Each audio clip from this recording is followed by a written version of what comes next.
Uma CPI que vai reunir deputados e senadores para investigar os ataques bolsonaristas aos três poderes.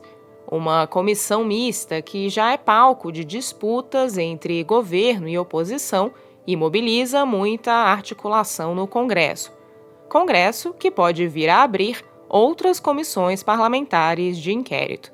Eu sou a Letícia Arcoverde e esse é o Durma Com Essa, o podcast de notícias do Nexo.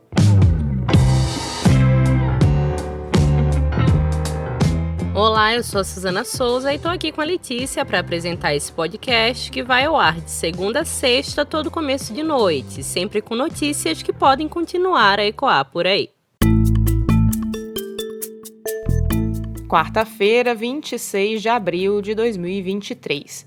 Dia em que o presidente do Congresso, o senador Rodrigo Pacheco, leu o requerimento para a criação de uma comissão parlamentar mista de inquérito sobre os ataques golpistas do dia 8 de janeiro. Esse ato oficializa a criação da CPI mista, ou CPMI. Os próximos passos incluem a definição dos 16 deputados e 16 senadores que vão formar o colegiado e de quem vai ficar com os cargos principais, a presidência e a relatoria. A indicação dos membros da CPI é feita pelos líderes dos partidos, num processo que leva em conta o tamanho das legendas e blocos. A instalação da comissão e a eleição do presidente da CPI acontece na primeira reunião, que ainda não tem data para acontecer. Mas a negociação para chegar nesses nomes está acontecendo a todo vapor já faz alguns dias. Primeiro, vamos voltar um pouco no tempo para lembrar que a criação dessa comissão não era uma certeza até semana passada. O governo de Luiz Inácio Lula da Silva estava tentando impedir a abertura da CPI, que é defendida pela oposição. Os ataques golpistas de 8 de janeiro, quando milhares de bolsonaristas invadiram e depredaram as sedes dos três poderes em Brasília, já são alvo de investigações criminais que estão em curso. Lula dizia que abrir uma comissão parlamentar com o mesmo fim podia acabar bagunçando as coisas. Uma comissão de inquérito, ou seja, ela pode não ajudar e ela pode criar uma confusão tremenda. Sabe, nós não precisamos disso agora. Tem um clássico de que governos não gostam muito de CPI porque você sabe como começa, mas não sabe como termina. Isso é verdade, porque eu reivindiquei muito a CPI. Isso é verdade, você sabe como ela começa, mas não sabe como ela termina. Quando o senhor era oposição. O que nós podemos investigar numa CPI que a gente não possa investigar aqui agora?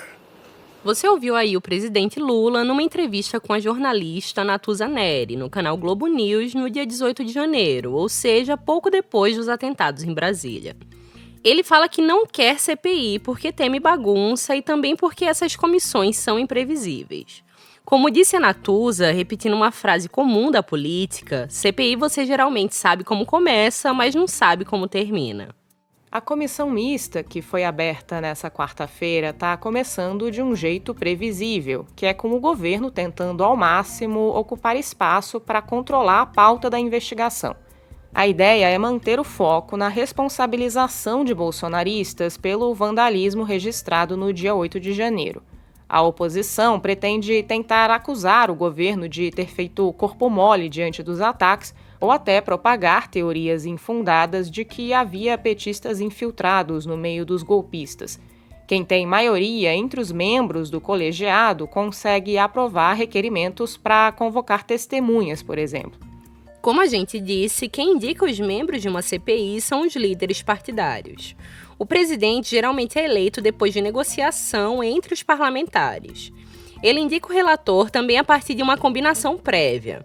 Hoje no Senado, os dois maiores blocos são comandados pelo PT do governo e o liderado pelo MDB do Renan Calheiros, que também é governista. Então, para ter maioria entre os 16 senadores que vão compor a CPI, a vida deve ser mais fácil para os petistas. Na Câmara, a coisa é diferente. A esquerda tem direito a poucas cadeiras. O PL do ex-presidente Jair Bolsonaro vai indicar nomes, mas quem vai acabar ocupando mais espaço é o Centrão. O maior bloco partidário hoje é o do presidente da Câmara, Arthur Lira, que é do PP, e tem a prerrogativa de indicar o maior número de deputados para a comissão. Essas indicações vão incluir partidos que podem pender mais para a oposição ou mais para o lado do governo, a depender do parlamentar que for escolhido para representá-los. Isso tudo quer dizer que Lira terá influência sobre quem vai ocupar e comandar a comissão. E se o governo tem interesse em fazer isso, vai depender do presidente da Câmara. Essa conta costuma vir com um preço, cobrado com as moedas de troca que sempre aparecem em negociações políticas e especialmente na relação com o Centrão. Cargos no governo, emendas parlamentares e espaço no orçamento. A CPI mista dos atos golpistas é uma comissão que tem grande potencial de repercutir e influenciar a opinião pública, mas não é a única que deve ser aberta no Congresso. Na Câmara, tem 4 outros pedidos de abertura de CPI protocolados. Para elas serem criadas, o primeiro passo é o presidente da Casa Legislativa ler o requerimento. E na segunda-feira, o Lira disse que quer fazer a leitura do pedido de outras 3 comissões até o fim da semana. Uma delas é a CPI sobre a atuação do Movimento dos Trabalhadores Rurais Sem Terra, o MST, que foi articulada pela bancada ruralista. Segundo notícias de bastidores, o Lira está negociando entregar o comando dessa comissão para o PL. Isso como uma espécie de prêmio de consolação, porque o partido de Bolsonaro deve ficar de fora da cúpula da CPI do 8 de janeiro. Um nome cotado para ficar à frente da comissão do MST é o do ex-ministro Ricardo Salles. Essa CPI tem potencial para incomodar o governo, porque o PT é um aliado histórico dos Sem Terra.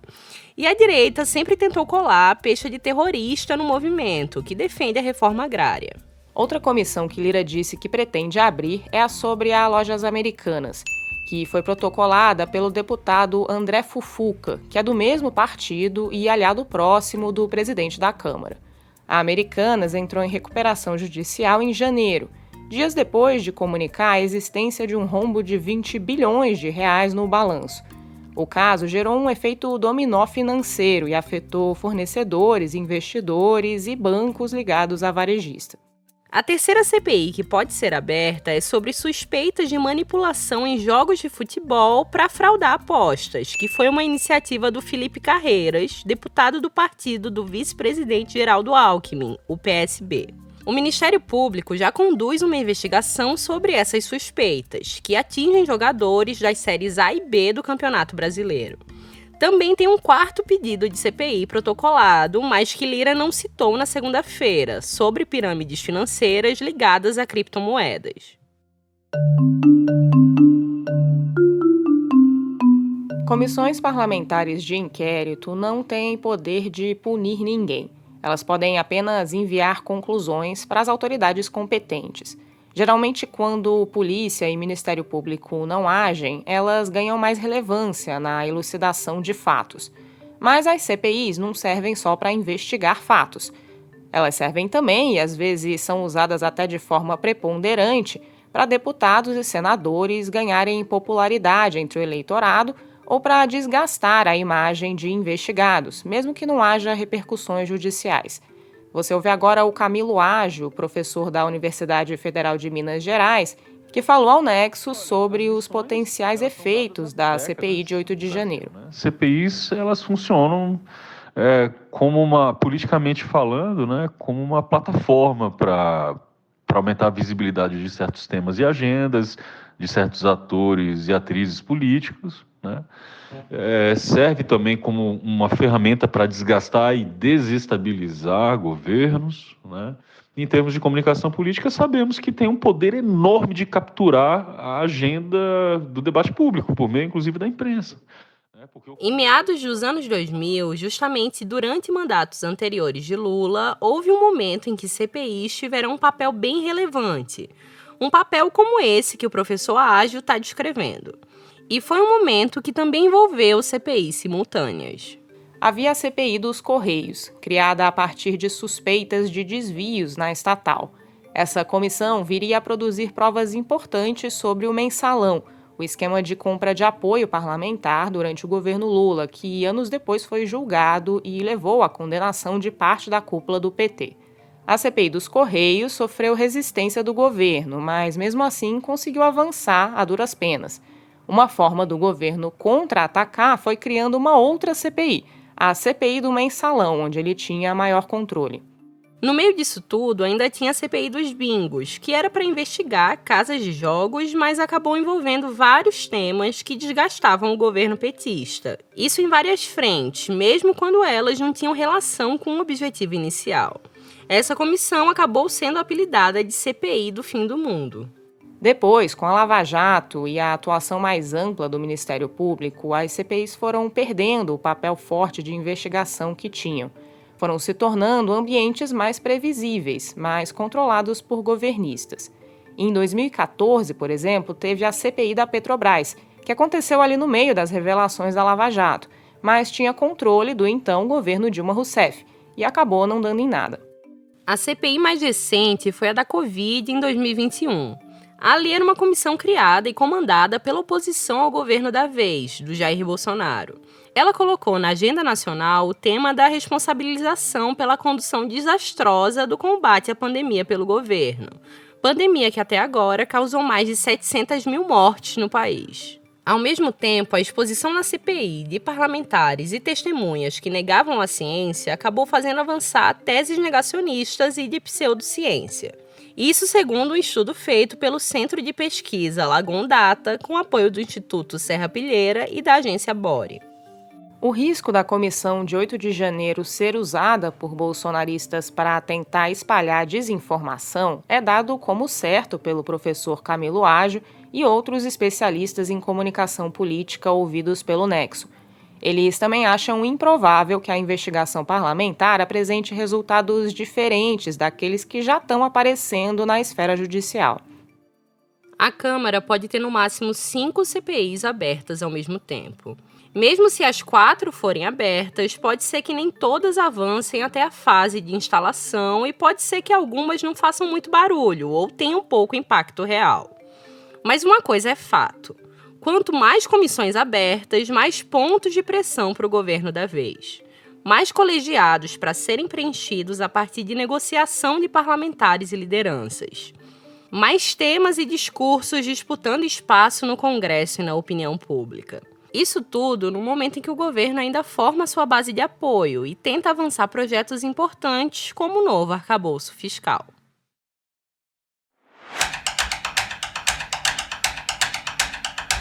Jair Bolsonaro prestou depoimento nesta quarta-feira na Polícia Federal no inquérito que apura quem foram os autores intelectuais e incitadores da invasão às sedes dos 3 poderes em 8 de janeiro. O ex-presidente foi perguntado sobre um vídeo que ele publicou no Facebook 2 dias depois dos ataques, questionando a lisura da eleição, e disse que o compartilhamento foi um equívoco. Além desse inquérito, Bolsonaro acumula outras pendências na Justiça Penal. A Isabela Cruz escreveu sobre o tema. Isabela, conta pra gente qual a situação jurídica do ex-presidente. Como Bolsonaro não está mais na presidência, ele volta a poder ser investigado e denunciado como um cidadão comum, fora do Supremo, nas varas da primeira instância. E também volta a responder por fatos anteriores ao mandato presidencial, como é o caso das ações no Supremo da deputada Maria do Rosário contra ele, nas quais se discutem injúria e incitação ao estupro. Para a Procuradoria-Geral da República, o caso deve ir para a primeira instância. Por lá já tem, por exemplo, o inquérito das joias milionárias trazidas irregularmente por Bolsonaro e depois por sua equipe de viagens ao Golfo Pérsico e levadas pelo ex-presidente ao deixar o cargo. No início de abril, Bolsonaro prestou depoimento à Polícia Federal já na condição de investigado, segundo a apuração do jornal Folha de São Paulo. Mas mesmo com o fim do foro privilegiado, alguns casos contra ele permanecem no Supremo, sob a justificativa de que envolvem ataques ao funcionamento do próprio tribunal e de outras instituições democráticas. Além do inquérito que investigou se Bolsonaro interferiu ilegalmente na Polícia Federal, do qual a Procuradoria-Geral já pediu o arquivamento, tem mais 4 inquéritos com o ministro Alexandre de Moraes, todos apurando condutas do ex-presidente relacionadas à desinformação ou a atos antidemocráticos. O texto detalha cada um deles. Ainda tem o caso das suspeitas de corrupção no Ministério da Educação do governo Bolsonaro. O então presidente entrou na mira da investigação depois que foi citado pelo ex-ministro Milton Ribeiro numa conversa telefônica interceptada pelos investigadores. A ministra Carmen Lúcia está para decidir se o caso deve ir para a primeira instância. Isabela, quais podem ser os desfechos desses inquéritos? A partir dos inquéritos, é o Ministério Público quem decide se há provas ou não para denunciar Bolsonaro à Justiça, a fim de que ele responda a processos penais e eventualmente seja punido. Crimes contra as instituições democráticas, por exemplo, chegam a 12 anos de prisão. As condenações penais, assim como as ações em curso no Tribunal Superior Eleitoral, também podem deixar Bolsonaro impedido de se candidatar em eleições. No caso de inquéritos que sejam mantidos no Supremo, o órgão do Ministério Público responsável pelas denúncias é a Procuradoria-Geral da República, atualmente comandada por Augusto Aras. Ele, que tem um histórico de alinhamento a Bolsonaro, sai do cargo em setembro, quando será substituído por um procurador-geral escolhido por Lula. Além disso, não sendo Bolsonaro mais presidente, uma denúncia contra ele não depende mais de aval da Câmara dos Deputados, bastando uma decisão judicial para que um processo seja aberto. E novos inquéritos também podem ser abertos na primeira instância. A CPI da Covid, realizada pelo Senado em 2021, por exemplo, atribuiu diversos crimes a Bolsonaro, mas nenhuma denúncia foi apresentada. Os procuradores só vão ter que ver o que já foi ou não arquivado por Aras, porque, como eu explico no texto, pelas regras processuais, a Procuradoria-Geral pode ter comprometido, pelo menos parcialmente, a realização de outras investigações na primeira instância, ao ficar abrindo aquela série de apurações preliminares para investigar Bolsonaro e depois dizer que não viu crime nenhum. O texto da Isabela você lê no nexojornal.com.br. No site, você acompanha tudo que a equipe do Nexo produz diariamente. Tem notícias rápidas que te ajudam a entender o que está acontecendo no Brasil e no mundo. Tem textos de profundidade explicando os temas mais importantes do dia. Tem colunas de opinião e tem gráficos que destrincham dados das mais variadas áreas. Como você sabe, o Nexo é um jornal independente, por assinatura e sem publicidade. Para ter acesso a tudo isso, apoiar o Durma Com Essa e ainda receber newsletters exclusivas, é só fazer sua assinatura. Tem um link com desconto para você na descrição desse episódio.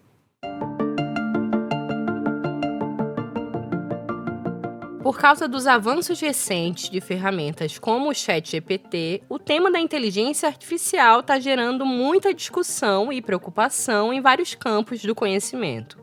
O colunista da Ponto Futuro, Olavo Amaral, escreveu sobre como isso aparece na área de atuação dele, que é a ciência. Olavo, como a inteligência artificial pode afetar o futuro da produção científica? Bom, é difícil prever o impacto da inteligência artificial na ciência, como é difícil prever no resto, porque é difícil prever para onde é que a gente vai.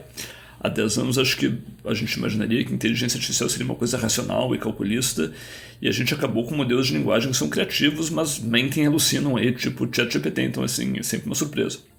Mas eu acho que a ciência está um pouquinho na linha de frente da obsolescência, assim, tal. Quer dizer, um pensador costuma ser alguém que lê muito, que consegue sintetizar conteúdo num campo específico, e isso os modelos de linguagem que a gente tem hoje já fazem mais ou menos bem. Claro que ser cientista não é só isso, mas tem pelo menos partes do processo científico, incluindo escrever e revisar artigos em linguagem técnica, que parecem mais ou menos automatizáveis aí num prazo curto. Dito isso, claro, o que importa no fundo não é agora, né? As pessoas costumam focar no que o ChatGPT está fazendo hoje, mas isso é o de menos. Quer dizer, o que importa é o que ele vai conseguir fazer em 5 ou 10 anos, que é o que é difícil de prever. E aí eu acho que a ciência básica, pelo menos, tem uma peculiaridade, que é de que várias linhas de pesquisa operam em escalas de tempo muito longas, aí, tal, de décadas de acúmulo de conhecimento, que provavelmente vão ser viradas de cabeça para baixo aí, tal, no meio do caminho. E eu não sei bem o que fazer, na verdade. Quer dizer, se a gente deveria abandonar isso, se aposentar, porque daqui a 5 ou 10 anos uma máquina vai fazer bem melhor do que a gente. Não sei se é o caso. Mas é uma situação em que a gente pelo menos tem que começar a pensar e incorporar nas nossas previsões de longo prazo aí e tal, onde é que a tecnologia pode entrar e mudar completamente a trajetória do que a gente está fazendo. Você lê a coluna do Olavo Amaral no nexojornal.com.br/pontofuturo. Do possível festival de CPIs no Congresso, passando pela situação jurídica de Bolsonaro e terminando com o papel da inteligência artificial na ciência, durma com essa. Com roteiro e produção de Letícia Arcoverde, edição de texto de Suzana Souza, participações de Isabela Cruz e Olavo Amaral e edição de áudio de Pedro Pastoriz, termina aqui mais um Durma Com Essa. Amanhã tem mais, até!